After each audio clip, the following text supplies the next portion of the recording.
Saudações, alunos! Mais uma aula fantástica de história, aula de segundo ano do ensino médio. Vamos dar continuidade a todo esse trabalho que a gente tem feito ao longo desse ano.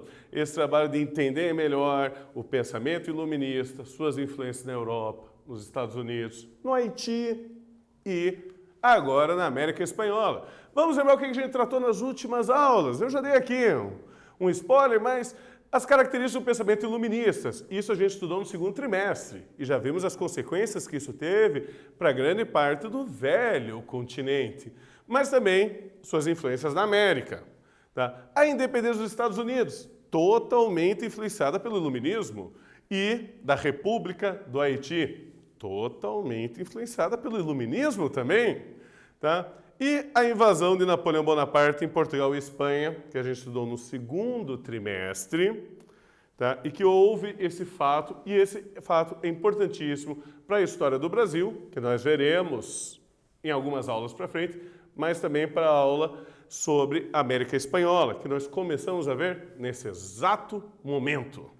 Certo? Qual que é o objetivo da aula de hoje? Compreender as características do sistema colonial espanhol nos seus domínios americanos e identificar as principais classes sociais que aqui se estabeleciam, governavam, administravam ou trabalhavam. Tá? E reconhecer os principais interesses das elites americanas no processo de independência da América Espanhola. Certo? Esses são os grandes objetivos da nossa aula de hoje e vamos para a nossa problematização. Você já ouviu falar desse campeonato? Garanto que muitos de vocês vêm, acompanham, ficam vendo esse jogo que acontece em vários países, que é a Libertadores da América. Você já parou para pensar por que esse nome? Libertadores? O que eles quiseram dizer com isso? Algum time de futebol libertou alguém? Não. Mas era um troféu, é uma taça importantíssima para todos os times e é uma taça que homenageia aquelas pessoas que ajudaram a América a se tornar livre. Tá? Por isso o nome homenageia esses libertadores, essas pessoas que lutaram, brigaram. E nós vamos falar deles daqui para frente. Mas por enquanto eu vou deixar apenas vocês curiosos de quem são eles. Mas a gente vai seguir adiante nesse campeonato. Quem são os libertadores da América? As respostas virão em breve, mas vamos lembrar da colonização da América Espanhola. No final do século XVIII, o Império Espanhol se estendia, olha, desde lá, do Estreito de Magalhães, do sul da Argentina, na Terra do Fogo, até o interior dos Estados Unidos. Era um território muito grande. Se vocês pensarem no mapa, o tamanho da Espanha que ela é, e pensar que ela cuidava de tudo isso aqui, era uma proeza que ela fazia, é difícil administrar. Até porque você tem territórios frios, quentes, territórios para você plantar milho, territórios que você vai ter produtos diversos, produtos variados, e você tem que cuidar de tudo isso. Era uma administração complicada. E para isso ele precisava de uma sociedade muito bem organizada. Essa sociedade espanhola, ela era dividida em hierarquias, em classes muito bem específicas. A primeira dessas classes era dos chapetones, que eram a elite política da colônia, isso é, o pessoal que mandava na política, na administração, no governo. Essa elite era formada por espanhóis e esses espanhóis, eles vinham lá da Espanha para exercer os grandes cargos de governo, do exército e da Igreja Católica, que aqui estava estabelecida pela Espanha. Tá? Abaixo deles, você vai ter essa classe chamada de crioulos. Esses crioulos eram os descendentes de espanhóis que nasceram aqui na América.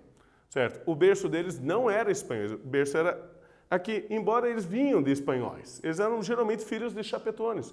Esse pessoal aqui, eles tinham a propriedade das terras, a propriedade das minas e a propriedade de toda a riqueza. Eles eram a elite econômica, não política. Eles não tinham cargos de governo, mas eles que produziam riqueza nesse território. E você tem atrás aqueles que não tinham grandes benefícios, os excluídos da América Espanhola, que começavam com os mestiços. Esses mestiços eram filhos geralmente de espanhóis ou crioulos com indígenas ou africanos. Então eles eram uma mistura.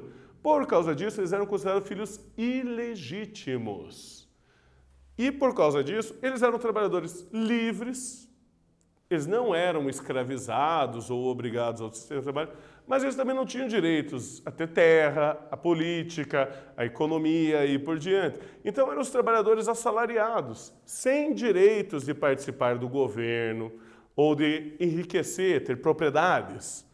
Abaixo desse tinha uma grande parcela indígena, que era principalmente na América continental, na América do Sul e América Central, que eles vão exercer grande parte do trabalho. Tá? Eles eram bastante explorados num regime de trabalho obrigatório. Não era exatamente um trabalho escravo, mas também não era tão diferente assim de um trabalho escravo. Eles acabavam sendo explorados nas minas, nas fazendas e nas cidades. E por último, você tem os escravos africanos. Esses foram bastante levados para a América Central e para as ilhas do Caribe, para as ilhas da América Central, como Cuba, como a gente falou na última aula sobre Haiti, Jamaica, outros territórios de ilhas nessa região. E ali eles eram trabalhadores escravos. Foram um menor número? Foram, mas nessa região mais das ilhas da América Central, eles dominavam. Ali eles eram a maioria. E lá eles trabalhavam principalmente nas plantações de cacau e açúcar. E adivinha, não tinham direito a salário, não tinham direito a direitos políticos, não tinham direito a votar, a decidir, a ser dono de terra, não tinha direito nenhum. Certo? Então, esses três grupos, eles não tinham participação política nessa colônia. Certo? E é nesse grupo que começam as primeiras lutas e os primeiros questionamentos da sociedade, de como a sociedade não estava atendendo bem essa parcela que era a maior parcela da população da América Espanhola. Tá? Então essas classes mais baixas, os mestiços, os indígenas e os africanos, eles sofriam discriminação, preconceito e não tinham direitos. Os indígenas e africanos ainda sofriam com crueldade na sua situação de trabalho. Essa crueldade vinha com o trabalho compulsório, que no caso dos indígenas era através da mita e encomenda, que era um trabalho obrigatório, e no caso dos africanos, através do trabalho escravo. Uma diferença simples entre dois é que um era obrigado a trabalhar e o outro era uma propriedade. Tá? O índio não era exatamente uma propriedade, mas ele era obrigado a trabalhar. Já o africano, ele podia ser comprado, vendido, comercializado, como você compra um celular, por exemplo. Tá? É uma propriedade tua. Se quiser vender, você vende. Se quiser comprar, você compra.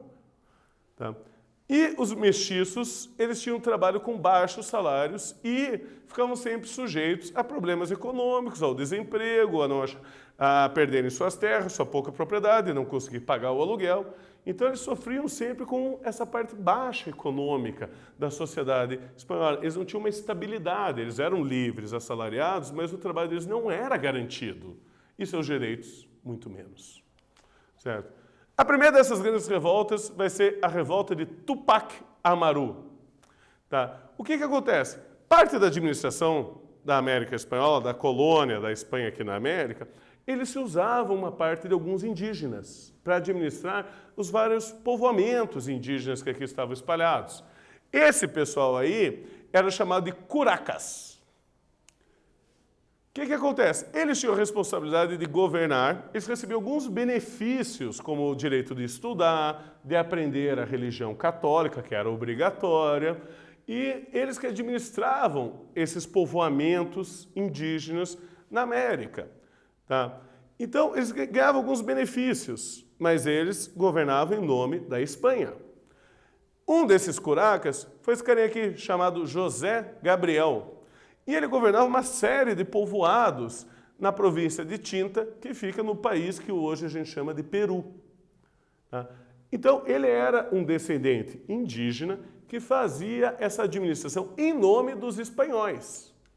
Tá? Essa é a figura do nosso amigo Tupac Amaru. O que acontece? Na segunda metade do século XVIII, os espanhóis começaram a querer lucrar mais com essa população indígena. Começaram a querer ganhar mais fundos com isso. E por causa disso, eles endureceram o serviço da mita, que era um período obrigatório de trabalho todo ano que esses indígenas tinham que sair de suas terras, irem até as minas ou fazendas e tinham que trabalhar 4, 5 meses por ano, obrigatoriamente, sem ganhar nenhuma remuneração por isso. Tá? Começou a aumentar os impostos que esses indígenas ainda tinham que pagar e começou a diminuir o poder dos curacas. O nosso amigo aqui, ele tentou conversar com as autoridades, dizendo que estava muito pesado para os indígenas e que deveria ser feito alguma coisa para aliviar a barra. Mas o que aconteceu? Os espanhóis, os chapetones, os crioulos, não deram a mínima bola para as reclamações dele. E o que nosso amigo José Gabriel fez? Ele vai, em 1780, ele muda o nome dele para começar. Ele pega o nome do último rei Inca, Tupac Amaru. Ele se proclama Tupac Amaru II. Tá? E ele vai iniciar uma rebelião de indígenas. Tá? Ele começa prendendo e enforcando o corregedor Antônio Arriaga. Esse cara aí, ele é simplesmente responsável por cobrar os impostos dos indígenas. Ele prende e enforca esse cara. Tá? E em seguida ele tenta estabelecer um novo governo na antiga capital dos Incas, que era a cidade de Cusco. Não dá certo, ele não consegue se estabelecer em Cusco. E ele volta com seus seguidores, tá, até a província de Tinta. E lá ele se estabelece de volta. E lá ele chega a escrever documentos proibindo o trabalho forçado dos indígenas, dizendo que os indígenas eram livres para trabalhar, deveriam ganhar salários, deveriam ter direitos. Tá? Em 18 de maio de 1781, os realistas, isso é, aqueles que defendiam a Espanha, e os crioulos, a elite econômica, cercam o exército de Tupac Amaru e acabam com a sua revolta. O que acontece com esse bravo indígena revoltoso? Ele é enforcado em praça pública, esquartejado, tem sua língua cortada e a cabeça é levada para várias cidades do Peru para servir de exemplo para o resto dos indígenas não se revoltarem contra a Espanha. Certo? Isso é uma punição exemplar. Para a época, é como era considerado. Vários grandes heróis da época, revolucionários, sofreram castigos muito semelhantes. Certo? E vamos para o nosso primeiro quiz da aula. Entre os objetivos pelos quais Tupac Amaru revoltou-se, destaque-se como principal: A imposição da religião católica entre os indígenas.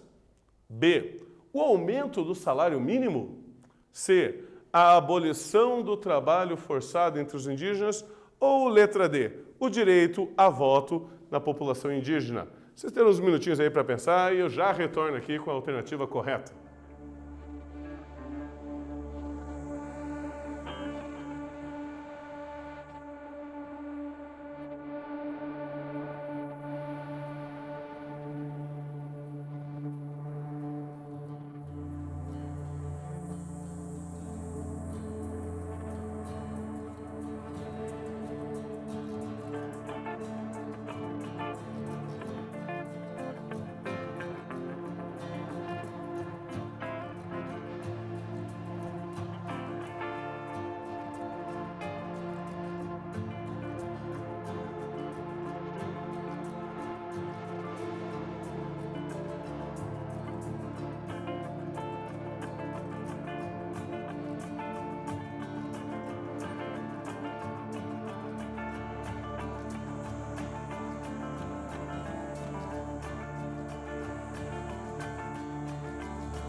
Conseguiram pensar? Conseguiram responder a alternativa correta? Esse é um quiz simples para a gente começar e ir dando ritmo para a nossa aula. A alternativa correta era a letra C, a abolição do trabalho forçado aos indígenas. Era isso que ele queria, o fim da mita, da encomenda, do trabalho à força. certo? Outra revolta que nós vamos ter vai acontecer no antigo vice-reino da Nova Granada, que é mais ou menos onde hoje é Colômbia, Venezuela, Equador, tá? E vai ser a revolta dos comuneiros, tá? E essa revolta, novamente, ela caiu sobre a questão de impostos, não propriamente sobre o trabalho forçado. Essa revolta foi feita por pessoas que eram trabalhadores livres, mas sobre o aumento do preço desses impostos sobre toda a população da região. Tá? E eles vão ter um líder devidamente homenageado, Antônio Galã, e ele vai chegar a reunir um grande exército de populares formado por mais de 15 mil pessoas, muitos deles indígenas, que vão atacar a capital do vice-reino, que era Bogotá. Nisso aí, eles vão principalmente atacar as propriedades dos chapetones, isso é, daqueles descendentes dos espanhóis. Eles vão atacar e saquear e reclamar sobre a condição de privilégio que eles tinham e um privilégio que eles não achavam correto, tá? Mas o que aconteceu? Esse movimento acabou se dividindo entre alguns que tinham opiniões mais radicais, outros menos. Os crioulos começaram a se associar com os chapetones, ele acabou se dividindo e os crioulos negociaram a rendição. Acabou esse movimento, acabou sendo atacado e sim, Galã também sofreu uma grande punição, assim como Tupac Amaru. Tá? Mas isso aí, pessoal, vamos lembrar que no começo, quando a gente estudou o que era o Império Colonial Espanhol, duas coisas eram importantes para eles. Era a prata e o ouro. A prata que vinha da região da Bolívia e do Peru e o ouro que vinha da região onde hoje a gente chama de México. Tá? Acontece que já no século XVIII não tinha mais tanta prata e tanto ouro para ser exportado. Isso aí vai fazer com que o rei espanhol, Carlos III, que ele era adepto até do iluminismo e do despotismo esclarecido, que a gente já falou em aulas anteriores, ele vai tentar reformar o sistema colonial. Ele vai tentar mudar a economia da colônia para, assim, ele garantir melhores rendimentos para a Espanha. Tá? O que ele vai fazer? Esse nosso amigo aí, ele vai impor o monopólio a uma série de produtos, como pólvora, sal e fumo. Com isso, ele deixava mais caros os produtos e assim ele achava que a Espanha ia lucrar mais. Mais que isso, ele vai proibir o plantio de azeitonas e também de uvas, vinhedos e olivais. Ele vai implantar um melhor sistema de controle de impostos e também vai permitir que as colônias comercializem entre elas livremente. Assim como ele vai permitir também que vários portos possam mandar embarcações até a Espanha para comprar e vender produtos. Antes, você só conseguia fazer isso com poucos portos porque era uma maneira de você controlar a economia. Ele vai dar uma liberdade tentando criar mais comércio, mas também tentando criar mais impostos e mais controle. Certo? Qual foi a consequência disso? Fracasso. Deu errado. Tá? Por quê? Os crioulos não queriam pagar mais impostos e não queriam ter mais controle na metrópole. Ah, mas ele permitiu que esses crioulos fizessem comércio entre as colônias. Permitiu, mas eles queriam fazer comércio com outros países do mundo. Eles queriam fazer comércio com mais países, não só entre o domínio espanhol. Tá? Então eles queriam o livre comércio internacional. E eles não mexeram na hierarquia, que ainda era de chapetones, de crioulos, e esse pessoal começa a ficar decepcionado com o governo da metrópole espanhola e passa a começar a criticar. Tá? Vamos lembrar o quê? Que na sociedade valia o jeito que você nascia, o estado de nascimento que eu já falei em outras aulas. Se você nascesse na Espanha, você podia ser chapetone. Se você fosse descendente espanhol nascido na América, mudou o lugar de nascimento. Você era crioulo. Se você era mistura de espanhol com indígena ou africano, você era mestiço. Era a condição que você nascia que determinava o que você era. Os crioulos não gostavam disso, certo? E também os indígenas e escravos, porque isso proibia eles de terem terras e de terem direitos políticos. Portanto, você vai ter uma classe de chapetones que vai desagradar uma classe de crioulo, de indígenas, de mestiços e de africanos. Ou seja, está todo mundo desagradado, menos os espanhóis, certo? O que nos leva a uma atividade nossa aqui. As revoluções de independência da América Hispânica foram ao mesmo tempo um conflito militar, um processo de mudança política e uma rebelião popular. E eu deixo para vocês essas alternativas para vocês pensarem. São características da independência das ex-colônias da América Espanhola. Vocês têm 3 alternativas e eu já retorno com a alternativa correta para vocês.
Pensaram? Leram com atenção? Responderam? Sempre eu uso esse momento para dizer para vocês não esquecerem de acessarem seu Google Class, responderem às atividades obrigatórias, garantirem a sua presença na aula e sempre tirarem dúvida com seus professores, entrarem em contato com eles através do mural, façam perguntas ou através do e-mail do escola.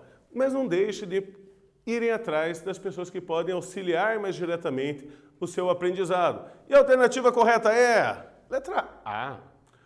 O descontentamento com o domínio colonial e a agregação de grupos que expressavam heterogeneidade. Isso aqui eram grupos muito diferentes. Indígenas, africanos, crioulos, argentinos, venezuelanos.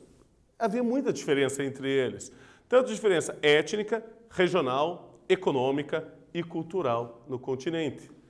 Então, concluída a nossa aula de hoje, você viu como operava a sociedade colonial da América Espanhola, as diferenças de classe e como que era administrado, as principais revoltas do período colonial, que vão servir de motivação para novas revoltas que vão ocorrer em seguida, e as reformas feitas pelo rei Carlos III, que não conseguiu resolver a insatisfação da América.